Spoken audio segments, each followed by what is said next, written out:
তো সন্ধে তো হয়ে গেছে, রান্নাবান্নার দিকে এগোতে হবে। দেখো ঘড়ি কাটা 8:30 বাজে।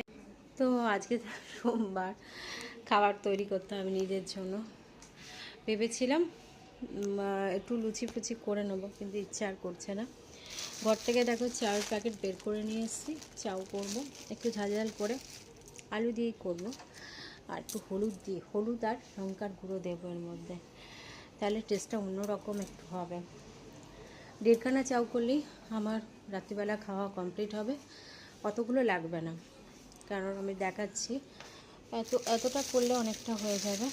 এই যে এক একটা এরকম রয়েছে, এই একটা করলেই অনেকটা। তো আর আমার এখন বেশি খেতেও পারছি না, এখনও শরীরটা ঠিক হয়নি। এই তো করবো আমার নিজের জন্য। আর বরমশাইয়ের জন্য কি করব তোমাদেরকে দেখাই, চলো। এই দেখো, এই যে ডিম, বরমশাই ডিম এনেছে। এই ডিমগুলো কি হাঁসের ডিম না কিসে আমি নিজে বুঝতে পারছি না। যাই হোক, দুটো সেদ্ধ করব। মামুনি আর মামুনির ছেলে খাবে। আর ওর জন্য ভাতের চাল একদম জলের মধ্যে ভিজিয়ে রেখেছি, ভাতটা বসিয়ে দেবো। এই হচ্ছে ওর রাতের খাবার। আর আজকে আসার সময় চপ এনেছিল, কিন্তু আমার কপালে চপ আজকে খাওয়া হয়নি। কারণ এই দেখো, এই যে ক্যাপসিকামের বড় বড় চপ। এইটা ডিম এনেছে, ডিমের সাথে ছোঁয়া লেগে গেছে।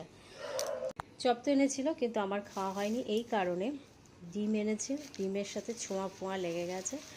এই দেখো ক্যাপসিকামের একদম বিগ বিগ সাইজের, মানে কি বলবো, ভীষণ এইগুলো খেতে খুব টেস্ট, মুখটা একটা অন্যরকম লাগে।